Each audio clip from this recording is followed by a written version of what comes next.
But when we lead with the idea that our critical thinking, our linear reasoning capabilities, what we can determine from our five senses is the only game in town, we run the risk of limiting ourselves from expanding our definition of what constitutes information. And I invite you to remember the vision that I alluded to, that I discussed just earlier on in the program about seeing my classmates running towards the Atlanta city limits with the sensible blue suits. I could have just have easily dismissed that vision. I could have just chalked it off to a stress response or what have you. But when it happened again and repeatedly, I was given the invitation, even though I didn't know it back then, to expand my definition of what inputs I needed to take into account as far as shaping my decision making.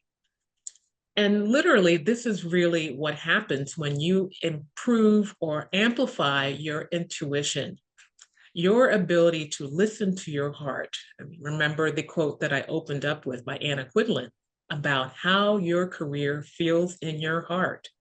When you take these type of insights into account, and it's very interesting when I work with clients, I tell them you have the opportunity to either heed the nudges of the proverbial universe or you wait for the 2x4.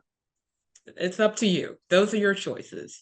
And unfortunately, for many of us, it takes the 2x4 to knock us up against the head to let us take pause and maybe think about the trajectory that we are on.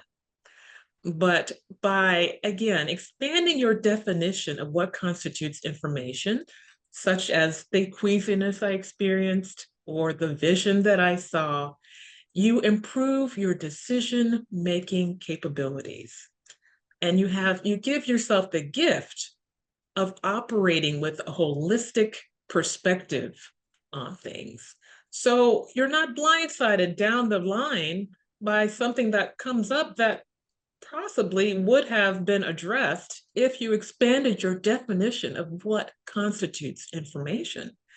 And this can relate to career decisions. This can relate to determining what clients to take on, to determine who your real allies are in your place of employment, or nailing down who to partner with, or even what legal arguments to make.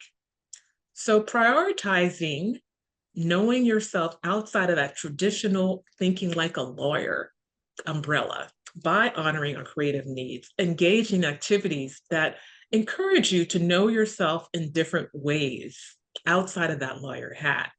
You are assisting your professional and personal well-being because you are taking a wider base of information into account that speak to a fullness of who you are versus a very narrow way of being in the world, strictly operating out of your intellect or what you can see.